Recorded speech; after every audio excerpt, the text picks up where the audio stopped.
c'est qu'il y a souvent une sorte de dévot. Il y a beaucoup de dévots qui pratiquent pendant un certain temps, mais parce qu'ils n'ont pas développé de goût pour la vie spirituelle, ils cherchent ce qu'on appelle la reconnaissance. Vous avez deux possibilités dans la vie spirituelle. Soit aller vers l'amour, développer une relation d'amour avec le Seigneur suprême, soit développer la position, le désir pour la position. Mais rien ne va, c'est soit l'un, soit l'autre. Naturellement, pourquoi ? Parce que si on pratique correctement le chant des saints noms, on a une réalisation haute de la vérité. Parce que le nom et Krishna, c'est pas différent. Donc naturellement, quand le nom commence à devenir pur, on est introduit dans une dimension qui est peu compréhensible. Pourquoi ? Parce que le Seigneur suprême, bien qu'il soit l'origine de tout, il a une nature extrêmement humble, plus humble que tous les êtres qui peuvent exister, et une humilité qui est illimitée.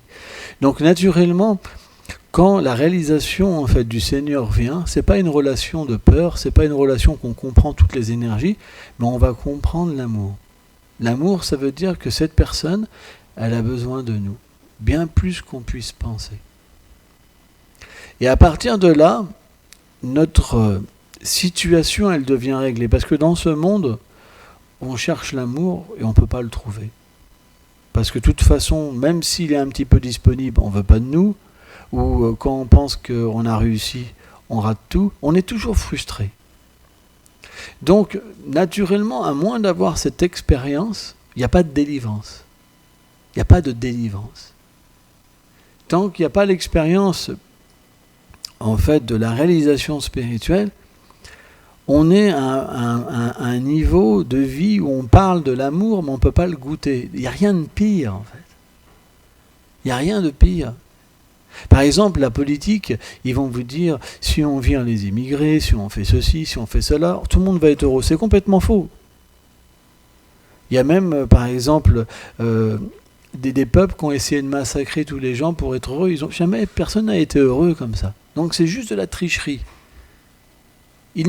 Aucun n'a une solution, mais ils vont tous dire « Votez pour moi, j'ai la solution ». Tout le monde sait que c'est pas possible, et tout le monde vote parce que tout le monde est dans l'ignorance. Donc, quand on pratique la vie spirituelle en parlant de quelque chose qu'on n'a jamais goûté, c'est difficile, parce que qu'est-ce qu'on va en retirer ? On va simplement être un bel orateur, développer un certain charisme, jongler avec les mots, ça veut dire que c'est même pas la vérité. On va attirer les gens, en fait. Il y a une certaine catégorie de gens qui sont frustrés, qui ont des problèmes, et finalement on va devenir emprisonné par cette fausse délivrance qu'on donne aux êtres. Et beaucoup de dévots tombent dans ce piège. C'est allez, 90%, c'est pas un petit pourcentage. À moins que vous soyez au niveau de Madhya Madhyakarī, ça veut dire que vous commenciez à goûter, c'est pas possible. Tous les kanishtas, ils tombent dans ce piège. Parce que vous parlez de quelque chose que vous ne pouvez pas vraiment expérimenter. Si vous allez pouvoir danser, à un moment être heureux, mais ça ne va pas plus loin. Là, on parle d'une expérience interne. On parle que quand vous chantez, en fait, vous pouvez sentir votre swarup et que, par exemple, Srimati Radharani, puis vous parlez directement. Vous pouvez sentir le parfum de cette personne ou de Krishna. Vous pouvez entendre les paroles de Krishna. Vous pouvez voir Krishna vous prendre la main. Vous pouvez voir les associés du Seigneur. Vous pouvez cueillir des fleurs. Vous pouvez faire ceci. Là, on parle d'une expérience tangible. Ce n'est pas une imagination. On parle d'un plan où on est délivré de cette ignorance matérielle, de ce monde matériel avec l'emprisonnement des sens. Par exemple, les gens ils sont emprisonnés, par exemple, dans la cigarette ou dans l'alcool. Non, on parle on oublie tout, toute conception corporelle de l'existence. On n'est pas vraiment le corps. On se rappelle même pas de ce qu'on est. On peut même pas avoir ça veut dire qu'on quitte de plan comme si on était sur un plan où on n'avait jamais quitté. C'est un plan éternel. C'est une expérience spirituelle. C'est pas, on ne peut pas l'avoir avec le corps. C'est pas quelque chose que vous réfléchissez, oh, ça doit être beau, ah oui, comme ça, et puis vous faites un plan, là je dois avoir des yeux pareils au lotus, et un cheveu en chignon avec des colliers, etc., avec des boucles d'oreilles comme ça, hein, j'ai un nez légèrement relevé, un teint comme ça, etc., etc. Ça, c'est pas de l'imagination. Là, par exemple, en ce moment, en tant qu'âme conditionnée, on expérimente, je suis un homme, je suis une femme. J'ai telle chose. Et bien là, vous expérimentez votre éternité. C'est pas de l'imagination, c'est une expérience. Et sur ce plan-là, à ce moment-là, vous rencontrez Radha, Krishna, leurs associés. Et il y a une expérience tangible.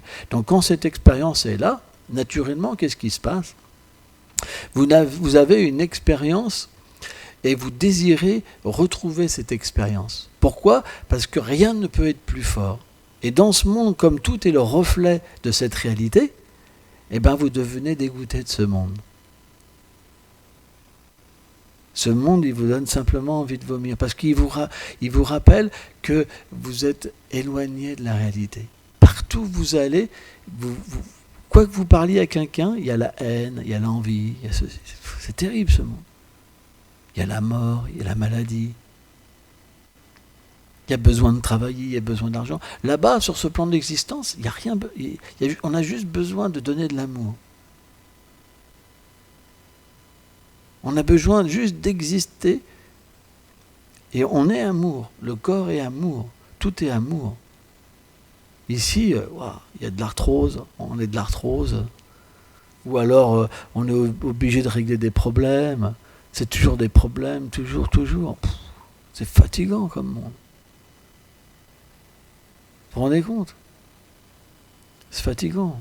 On est obligé de servir la concupiscence, servir l'envie, servir l'essence. Allez, une cigarette, pof, on sort comme ça. C'est comme un pantin. On ne sait même pas pourquoi on fait ça. On ne sait même pas. Finalement, si on regarde, la cigarette, ça donne le cancer.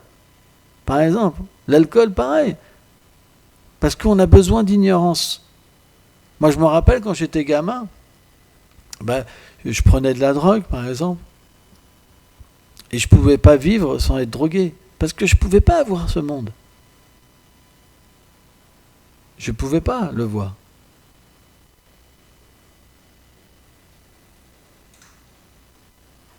Est-ce que vous avez le courage de regarder comment il est ce monde ? Est-ce que vous avez le pouvoir de voir comment il est ce monde ? À moins que Krishna dans le cœur vous donne le pouvoir de voir la vérité de ce monde, vous êtes obligé d'être illusionné en pensant qu'il y a quelque chose de tangible dans ce monde. Mais regardons les êtres autour de nous, nos parents, nos cousins, nos amis. Tout le monde a des vies misérables. Moi, par exemple, là, il y a une personnalité qui est vraiment extraordinaire en France. C'est Edith Piaf, par exemple. Mais regardez la vie d'Edith Piaf. Waouh ! Les gens, ils adorent Edith Piaf. Elle a sa tombe au Père-Lachaise, elle est toujours remplie de fleurs. C'est un lieu de pèlerinage. Mais si vous regardez la vie d'Edith Piaf, mais c'est une vie de misère. Elle était misérable. Elle a fait que souffrir. Donc on est obligé d'adorer des personnes qui ne sont même pas parfaites, parce qu'on n'a pas le choix, parce qu'ils ont une belle voix ou quelque chose, parce que ça les attire, parce que ça nous rappelle le Seigneur suprême. Par exemple, un jour, Radharani était dans son mana. En fait, parfois, l'énergie de divertissement du Seigneur suprême, qui est son énergie interne, on ne doit pas penser que le Seigneur est dominé par cette énergie, mais ces énergies, elles le servent pour qu'il puisse savourer encore plus les doux sentiments d'amour. Attention, il n'est pas... le Seigneur, tout existe par lui et pour lui. Attention, faut bien comprendre ça. Et Radha et Krishna sont une même personne. Mais, pour des raisons d'amour, ils sont éternellement aussi séparés. Et ils peuvent aussi être deux personnes séparées à la fois. C'est très difficile à comprendre. Il n'y a que sur un plan transcendantal que ces choses existent. Ça veut dire qu'à la fois c'est une même personne, à la fois ils sont complètement séparés, et à la fois ils ne sont pas séparés. Cherchez pas à comprendre, on appelle ça achintya. Ça veut dire que c'est un plan où c'est inconcevable. Par exemple, l'infini ne peut pas avoir de forme, et pourtant l'infini a une forme. Ça c'est le plan transcendantal. Mais si nous, matériellement, on veut comprendre l'infini, on dit il n'y a pas de forme. C'est pour ça que les gens ne peuvent pas comprendre Krishna. Parce que ça va trop loin. La vérité absolue, ça veut dire que toutes les contradictions sont ensemble. Le plus grand et le petit sont ensemble. Il est non né, mais il naît. Il n'agit pas, mais il agit. Je voulais comprendre à quelqu'un, il dit écoute, c'est des fous, ça va. Vous comprenez? Donc il faut un paquet de sukriti, d'activités pieuses pour commencer à pouvoir écouter ça. Rien que ça. Et donc Srimati Radharani, elle était dans un état de mana, de bouderie. Et parfois, Srimati Radharani, quand elle boude, elle veut véritablement ne pas voir Krishna. Hein? Et ses amis, ils sont très solidaires avec Radharani. C'est vraiment très solidaire. Tu vois. Et parfois, même Lalita, en fait, hein, elle guide Radharani véritablement à se protéger de Krishna. Hein, et donc, Krishna, il faut qu'il arrive à débloquer la situation. Et Krishna a une belle sœur qui s'appelle Kundalata. Et Kundalata, elle a un grand rôle dans le divertissement de Krishna. Parce que, premièrement,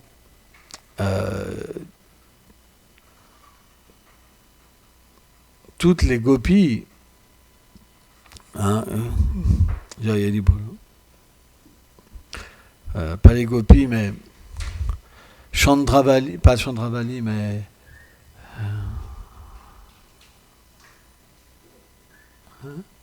Jatila, par exemple, Kutila, elles ont une grande confiance en Kundalata. Et donc, automatiquement, elle fait tous les arrangements pour pouvoir être dans toutes les situations. Et Krishna donc, a été voir Kundalata et il lui a dit qu'en fait, il faut qu'il l'aide. Et donc, qu'est-ce qu'a fait Krishna? Par les énergies, par l'arrangement divin, il s'est déguisé en chanteuse. Donc il a mis une robe, il a mis des grosses fleurs pour faire des seins, comme ça.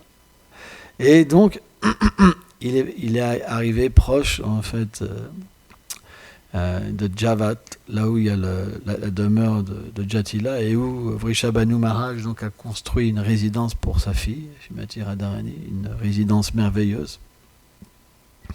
Et là, Krishna, donc, quand il est passé, avec Kundalata, Radharani, elle a vu cette belle fille merveilleuse. Vraiment belle. Vraiment belle. Avec une aura, une démarche. Et puis, il y avait les clochettes sur ses chevilles, qui dégageaient un son, mais tellement merveilleux et mystique, que c'est rentré dans les oreilles de Radharani. Et ça a commencé déjà à déverrouiller sa bouderie. Déjà d'entrée.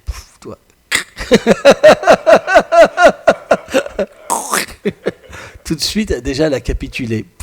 Déjà, rien que le fait de voir cette silhouette, pourtant elle ne pouvait pas reconnaître Krishna, juste d'entendre ce bruit et de voir cette démarche, elle a été complètement fascinée. Sans comprendre pourquoi, mais complètement fascinée, quoi. Et là, donc elle a naturellement appelé Kundalata, elle a dit tu me présentes pas qui est cette merveilleuse jeune fille, toi, c'est vraiment... Elle dit oui, elle s'appelle, je crois que son nom c'est Kalavati. Elle s'appelle Kalavati. Et elle dit qu'est-ce qu'elle fait? Eh bien, elle chante merveilleusement bien. C'est la meilleure chanteuse. Et elle dit Radharani, elle dit je voudrais bien l'entendre chanter. Il dit qu'est-ce que tu veux qu'elle chante? Alors elle lui dit à ce moment de la soirée, c'est bien tel raga en fait, parce que dans le monde transcendantal, il y a un ordre dans la musique et dans les sentiments. Même les oiseaux, en fait, chantent de telle manière, de telle manière, telle manière. Il n'y a aucun rasabassa, incompatible d'humeur. Par exemple, dans le monde matériel, il y a beaucoup d'incompatibilité d'humeur. C'est pour ça qu'on n'est jamais bien. C'est pour ça qu'on est toujours perturbé. Mais dans le monde transcendantal, l'évolution des couleurs, l'évolution des senteurs, l'évolution des décors, l'évolution des sons évolue en proportion des ragas, des sentiments qui doivent être ressentis dans le cœur. C'est pour ça que, par exemple, il y a 6 saisons à Vrindavan. Et différentes forêts vont manifester différentes saisons pour que Radha et Krishna puissent expérimenter différents sentiments. Par exemple, la forêt d'hiver, c'est une forêt, alors bon, c'est du rasa, je ne devrais pas parler de ça, mais bon, bref, c'est un peu trop intime. Et donc, Krishna a commencé à chanter. Et quand Krishna a chanté, les gopis, elles se sont mis à déverser des flots de larmes. Et tellement, en fait, les larmes devenaient grosses que ça faisait des sons. Poc, poc, poc, poc,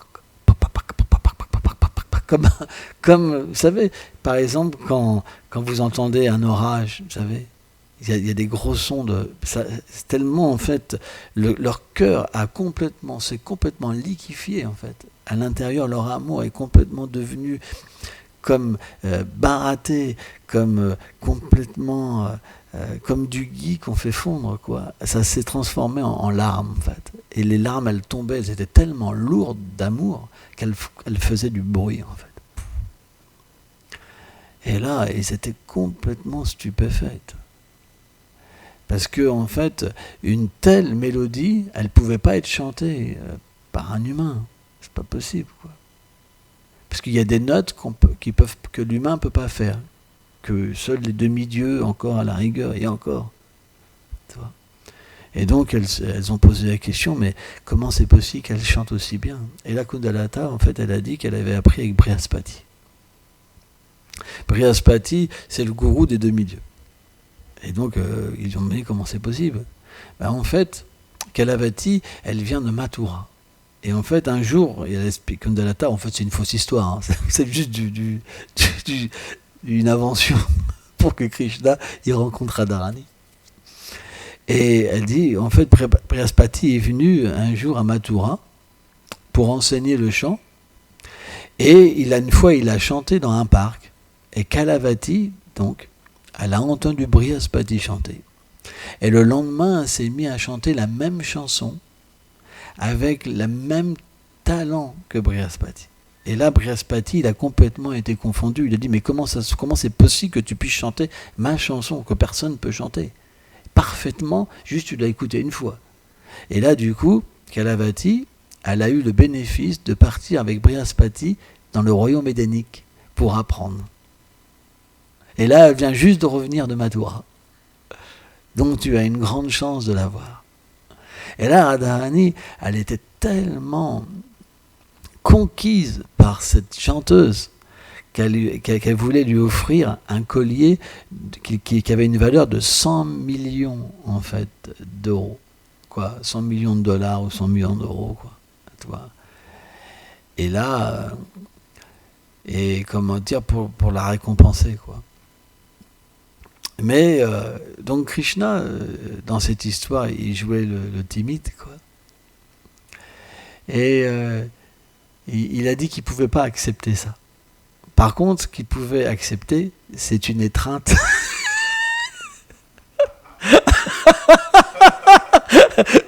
Dans un lieu solitaire.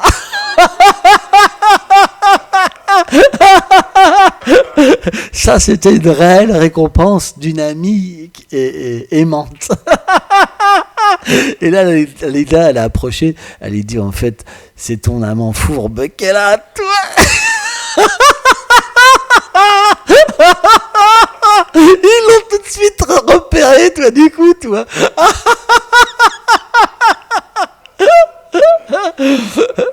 Alors Radharani, elle a pas pris en compte ce que Lalita Devi lui a dit, quoi. Et donc, elle lui a dit, ok. Et elle lui a dit, en fait, tu es habillé d'une certaine manière, ça me plaît pas trop. En fait, on va t'habiller d'une autre manière. Et là, donc Kalavati est devenu très pudique, en fait.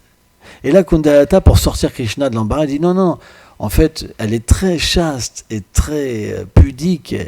On peut pas elle peut pas s'habiller devant tout le monde, c'est pas possible. Ce qu'elle peut faire, c'est accepter, parce que Radharani voulait lui donner tous ses ornements, en fait. Tellement qu'elle avait pris son cœur. Elle voulait lui donner tous ses ornements, tu vois. Ouais. Elle voulait que Krishna, elle puisse en fait vivre avec elle tout le temps, pour qu'elle puisse chanter pour elle, et que aussi qu'elle puisse chanter pour Krishna. Tu vois. Donc elle voulait lui donner tous ses ornements.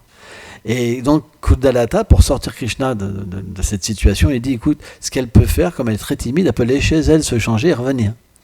Et là, Radharani dit, mais comment c'est possible? Aucune femme n'est gênée de changer devant d'autres femmes. On n'a jamais vu ça. De toute façon, là, c'est comme si j'avais toute une armée, qu'elle veuille ou pas, de toute façon, on va l'habiller de force. Et là, ils ont chopé Krishna, et quand ils ont enlevé le corset, les deux fleurs sont tombées plaf.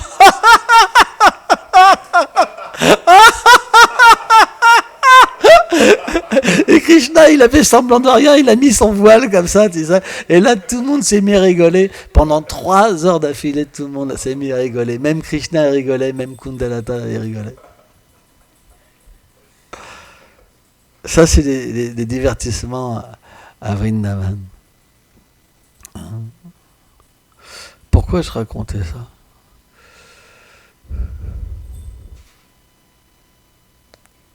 Je m'en rappelle plus. Mais, bref. On remarque aussi que dans ce monde matériel, quand on ne parle pas de Vrindavan, on passe notre temps à critiquer les autres. C'est vrai. Parce qu'on est dans l'âge de Kali, et c'est un âge terrible. C'est un âge où tout le monde se met contre tout le monde. Tout le monde veut détruire tout le monde. Pourquoi? Parce que, comme on disait, les dévots qui n'ont pas d'expérience spirituelle, ils cherchent la position. Or, le moyen pour avoir la position, c'est de critiquer les autres. Si quelqu'un devient comme un concurrent, il faut le rabaisser. Et chez les gens qui cherchent la position, ils n'admettront jamais les qualités des autres. Et ça peut se retrouver à tous les niveaux. Vous savez, la pureté, c'est rare. C'est extrêmement rare. Et donc, naturellement, on rencontre ça partout. Mais est-ce qu'il faut arrêter de servir Krishna parce que c'est comme ça partout? De toute façon, vous allez rencontrer dans ce monde des apparences, mais si vous rentrez à l'intérieur et vous grattez un peu, ça sera la même chose, même pire. Parce qu'au moins, avec Krishna, il y a le moyen de se purifier. Le moyen de complètement éradiquer la concupiscence. Alors que ceux qui sont dans l'action intéressée, c'est pas possible. Et ceux qui sont dans le Gyan, il n'y a pas de rasa, il n'y a pas de possibilité de développer des doux sentiments d'amour. Donc, la valeur des Vaishnavas, elle est sûre. Là où il y a Krishna, il y a la possibilité de s'en sortir. En fait, si on regarde bien, tout nous est donné. Tout est là. C'est nous qui ne savons pas prendre les choses. Tout est là. Les enseignements du Seigneur, la miséricorde du Seigneur, tout est là. Donc c'est nous qui nous prenons la tête avec des choses qui n'ont pas lieu d'avoir de l'importance, et nous mettons de côté ce qui est important. C'est le seul problème que nous avons. C'est que nous mettons plus d'importance dans ce qui est temporaire de ce qui est éternel. Prabhupada explique ça. Au lieu de développer la relation avec Krishna, les gens cherchent de l'argent, cherchent à se défendre, cherchent le respect. C'est seulement le seul problème de notre existence. Le reste, tout est là. Donc en ce moment, si vous n'êtes pas satisfait, c'est juste parce que vous avez fait un mauvais choix, vous vous êtes trompé. Donc il y a deux solutions. Soit vous l'admettez et vous changez de cap, mais c'est difficile. Il y a plein de gens qui ne peuvent pas changer de cap. Parce qu'il faut beaucoup d'humilité. Ça veut dire que vos ennemis, vous devez les voir comme vos meilleurs amis. Comme la possibilité de personnes qui sont là pour vous faire progresser. Vous ne devez plus voir hommes et femmes. Vous ne pouvez plus voir amis et ennemis. Vous devez simplement servir le Seigneur suprême 24 heures sur 24. C'est le seul moyen.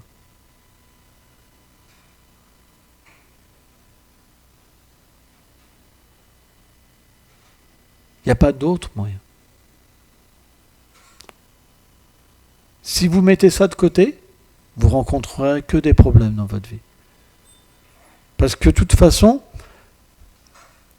l'épouse, les enfants ne sont pas purs, ils ont plein de défauts, de toute façon il n'y aura que des problèmes.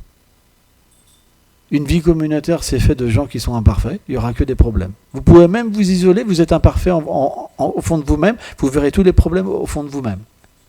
Il n'y a pas de solution. Hein. Quoi que vous faites, les problèmes viendront. La seule chose qu'on peut faire, c'est servir le Seigneur suprême et se purifier. Il n'y a pas le choix. Les gens dans ce monde n'ont pas de qualité. Parce que les qualités, elles s'éveillent quand l'âme devient pure.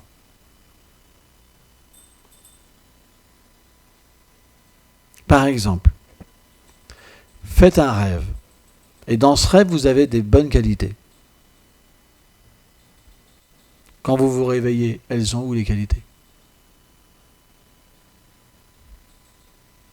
Vous voulez les toucher, les palper ? Vous pouvez un vague souvenir qui va de plus en plus s'effacer. On est bien d'accord ? Et à un moment, c'est comme un nuage qui disparaît. De la même manière, toutes les choses que vous avez faites vont disparaître au moment de la mort. Pourquoi ? Parce que l'âme, tant qu'elle n'a pas éveillé sa relation avec Krishna, elle ne peut pas comprendre ses qualités, ses attributs. Parce qu'elles sont reliées à sa nature éternelle. Donc en ce moment, les qualités qu'on a, on doit les utiliser pour servir Krishna et pas pour se les attribuer. Parce que quand on se les attribue, on pense je suis un beau poète, on est mort. Parce qu'on est comme un voleur. On prend quelque chose qui ne nous appartient pas et ça devient notre prison.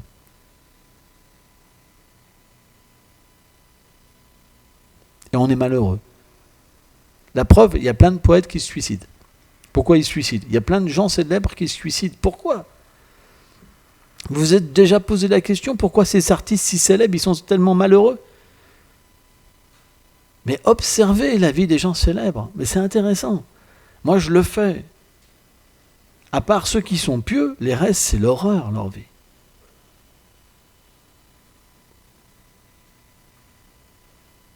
Ils ne peuvent même pas être comme ils veulent. Ils sont obligés d'être comme les clients, les personnes, les fans désirent qu'ils sont. Ils n'ont même plus de personnalité, mais ils souffrent. Ils ne peuvent même plus être ce qu'ils sont. Vous n'avez même pas le droit de dire que vous avez un problème. C'est terrible. Parce qu'on vous colle une image. Et vous jouez un rôle. Vous ne pouvez pas être vous-même. Et si on regarde notre vie, en fait, dès que les gens commencent à nous adorer, on est obligé d'aller vers ce rôle.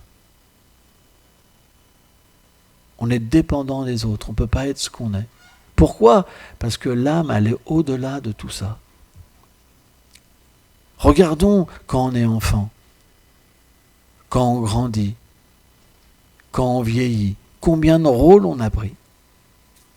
C'est inimaginable. Le lendemain, on peut avoir une autre personnalité. Moi, j'ai expérimenté ça, mais je parle de ma vie parce que j'ai expérimenté ça. Moi, quand je vivais dans un gang dans la rue et quand j'ai travaillé dans un établissement 5 étoiles, du jour au lendemain, je suis devenu une autre personne. Parce que j'avais pas le choix. C'est juste des rôles. Et à un moment, vous oubliez le personnage avant et vous devenez un autre personnage. Et en une journée, vous pouvez redevenir un monstre. Alors ça prend un tout petit moment, puis c'est reparti. Et en une journée, vous pouvez revenir l'autre personnage. Mais pourquoi ? Un jour, je peux être bouddhiste, un jour, je peux être chrétien, un jour, je peux aimer les gens, un jour, je peux les haïr. Pourquoi ? C'est parce qu'on est différent, on est au-delà de tout ça. Mais on n'arrive pas à trouver qui on est. Le service de dévotion peut nous permettre de régler ce problème. Mais si on pratique mal, qu'il n'y a pas l'expérience spirituelle, ça va être terrible notre vie. Parce qu'on va parler d'amour alors qu'on n'a pas d'amour. Et on va se mettre à critiquer nos frères.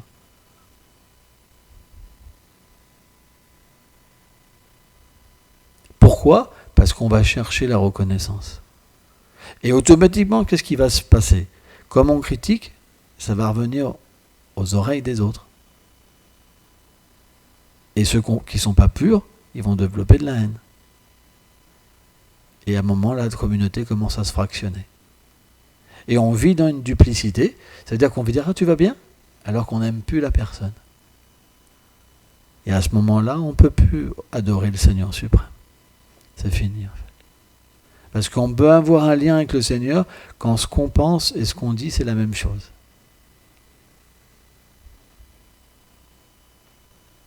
Et alors, tout est gâché. Et si on regarde au fond de nous-mêmes, c'est ce qui se passe. Parce qu'on pratique mal. Quand on pratique bien, on ne peut pas vivre comme ça. Parce que l'expérience qu'on a nous permet naturellement de sortir de ce contexte. Sans ça, on devient pris dedans et on souffre. C'est une machine à souffrir après. Oh, c'est terrible. C'est horrible. Parce qu'on va parler de quelque chose qu'on ne peut pas goûter. Et on va même penser que ça ne marche pas. Alors que c'est simplement nous qui avons un problème. Quand les gens vous disent ça ne marche pas, c'est leur échec en fait. Mais comme ils sont en échec et qu'ils sont pris dans la reconnaissance, ils veulent que les autres pensent comme eux. Suivez-moi parce que moi j'ai la solution. Les autres sont dans l'échec. Mais ce n'est pas le bon symptôme. C'est juste de la supercherie. Quelqu'un qui parle comme ça, c'est juste un grand tricheur. Ça, c'est de la folie. Maya est puissante. Très puissante. C'est pour ça, il faut véritablement bien chanter, bien pratiquer. Alors bien sûr, c'est peut-être pas que tous les jours il y aura l'expérience, mais si on est sérieux et on désire devenir un pur dévot, pur dévot, ça veut pas dire un dévot pour être adoré comme un pur dévot. C'est pas ça qu'on parle. On parle pur, ça veut dire quelqu'un qui se dédie complètement pour le plaisir de Krishna. Il veut appartenir au Seigneur, être sa propriété, être un instrument pour que le Seigneur soit heureux. Parce qu'il comprend que c'est simplement de cette manière-là qu'il peut être pleinement satisfait. Parce qu'il est créé pour ça, éternellement. Donc, qu'est-ce qui se passe ? Quelqu'un qui désire ça, quand il s'écarte, il est malheureux, il revient. Il ne rentrera pas dans la politique. Ça le saoule. Mais quelqu'un qui n'a jamais expérimenté ça, ou qui dit qu'il a expérimenté ça, mais qui fait que de la politique, c'est pas possible. Parce que si vous avez goûté quelque chose de supérieur, véritablement, et que quelqu'un est critique tout le temps, c'est que ça semble faux. C'est comme par exemple quand vous goûtez quelque chose de supérieur, vous n'allez pas revenir à quelque chose d'inférieur. Donc vous pouvez vous égarer, mais pas pour tout le temps. C'est pas possible. C'est le symptôme de quelqu'un qui a eu l'expérience transcendantale. C'est qu'il peut s'écarter peut-être, mais il revient toujours dans la voie juste. C'est pour ça que Krishna dit on ne doit pas condamner une telle personne. Même si elle s'égare, parce que l'énergie illusoire est puissante, elle peut même, égarer un sage en fait. Quelqu'un qui a la sagesse, quelqu'un même qui a eu l'expérience. Mais quand quelqu'un a goûté le nectar, quand il se rapproche de l'expérience, il va voir graduellement que ce n'est pas le nectar, il va s'en écarter, il va reprendre la route. Il a compris qu'il s'est trompé. C'est comme Parikshit. Parikshit, quand il est sorti du ventre d'Uttara, il cherchait Krishna partout qu'il avait vu dans le ventre d'Uttara. Mais à chaque fois qu'il allait dans un endroit, il voyait que c'était pas ça. Il voyait que c'était pas ça. Il voyait que c'était pas ça. C'est pour ça qu'on l'a appelé Parikshit. Et bien de la même manière, une fois que vous avez l'expérience spirituelle, vous ne pouvez plus avoir d'amis, d'ennemis. Parce que rien ne peut être comparé à Krishna. C'est fini après. Fini. Même la position de gourou, tout ça, vous en foutez. Pour vous, c'est juste, vous le faites parce que le Seigneur vous le demande. Mais vous n'êtes pas attaché à ça, vous en foutez complètement. Quand vous critique, tout ça, c'est le dernier de vos soucis. Vous êtes complètement libéré de tout ça. Tadvidi Paripatena. Quand Krishna dit ça, et qu'il faut trouver cette personne-là, c'est ça, c'est des gens qui sont complètement désintéressés du monde matériel. Parce qu'ils ont eu l'expérience. Et à leur contact, vous pouvez perdre le goût pour le monde matériel et développer le désir pour avoir l'expérience spirituelle. Il n'y a pas d'autre moyen. Il faut la bonne association. Mais c'est rare. C'est rare. Trouver quelqu'un qui est détaché de la position. Même les grands, soi-disant, des fois grands Vaishnavas, ils ont encore ça dans leur cœur. Moi, j'ai vu ça. Ça m'a même étonné. Vraiment étonné. Mais c'est comme ça. Ça ne veut pas dire que ce n'est pas des personnes qui ont une qualification, c'est une grande qualification. Mais la pureté complète, c'est tellement rare. C'est pour ça que, par exemple, pourquoi on adore Prabhupada ? Parce qu'on sait que Prabhupada est complètement pur. Donc on est sous son refuge. De cette manière-là, c'est lui le patron. On ne va pas prendre sa place. On ne va pas prendre la place d'un grand Vaishnava. Parce que si, l'expérience qu'on a sans ça, c'est qu'on voit des personnes qui essayent de prendre la place, en fait, et qui ont tellement de connaissances, mais on voit la faille à un moment. On voit qu'il y a un problème. Et qu'est-ce qu'on fait ? C'est comme quand on a vu le nectar, on se dit, puis on retourne à la source, en fait. C'est comme ça. C'est pas une erreur, c'est juste parce qu'on désire quelque chose de parfait, parce que l'expérience qu'on a eue, elle était parfaite. Donc on ne peut pas s'abandonner à quelqu'un qui n'est pas encore parfait. Vous comprenez ? Et c'est pas une offense, c'est comme ça. Celui qui n'a pas eu l'expérience parfaite, lui, ça lui va. Mais quelqu'un qui a eu l'expérience parfaite, il ne peut pas. Parce que dès qu'il approche, il comprend que ce n'est pas parfait. Et la personne en face, elle le voit. Et elle n'apprécie pas toujours, en plus. Et pas vraiment, en plus. Et ça se finit mal, naturellement. Mais qu'est-ce qu'on peut faire ? Si vous avez eu l'expérience, vous pouvez voir qui est qui. Parce qu'il y a des symptômes. Vous comprenez ?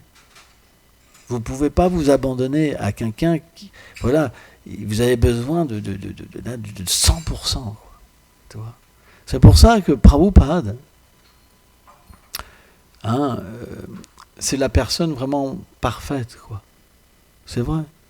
Et Prabhupada est encore là. Voilà.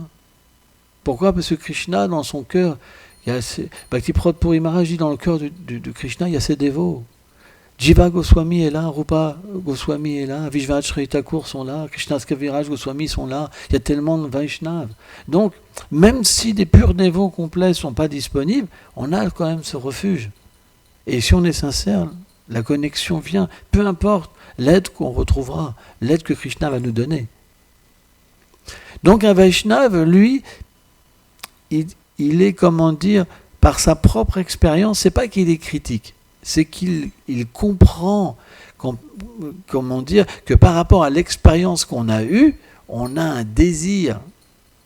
Et on ne peut pas être satisfait par tout le monde. C'est comme ça. Et on comprend aussi que même un Vaishnava intermédiaire peut être l'instrument de Krishna, c'est pas un problème. Un Vaishnava qui naturellement est qualifié, il comprend que tout le monde devient un instrument du Seigneur suprême, tout le monde peut être utilisé. C'est pas qu'il dit que celui-là il n'est pas qualifié, celui-là n'est pas qualifié.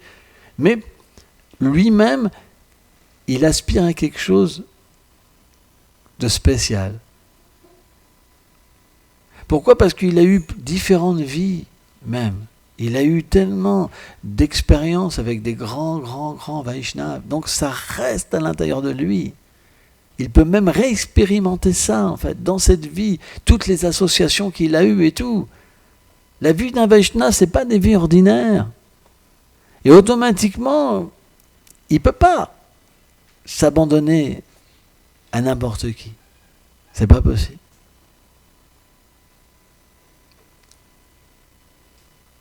Et pourtant, son aspiration, c'est d'être simplement une poussière au pied des pieds des Vaishnavas. Mais il a besoin d'un océan. Vous comprenez? C'est quelqu'un qui a un océan d'amour. Pas une petite amour. Tu vois? Et c'est pourquoi, comment dire, si ce n'est pas disponible, on peut, par la prière et la méditation, obtenir ce darshan. Le saint nom peut nous permettre de rencontrer de tels êtres.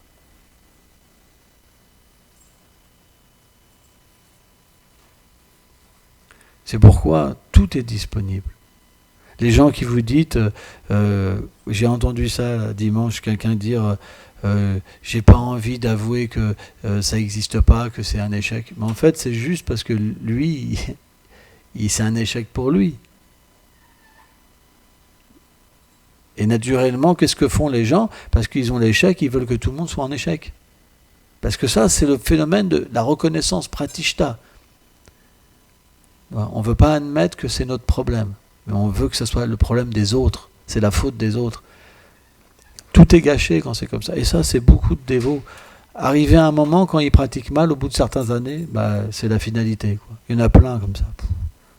C'est terrible, quoi.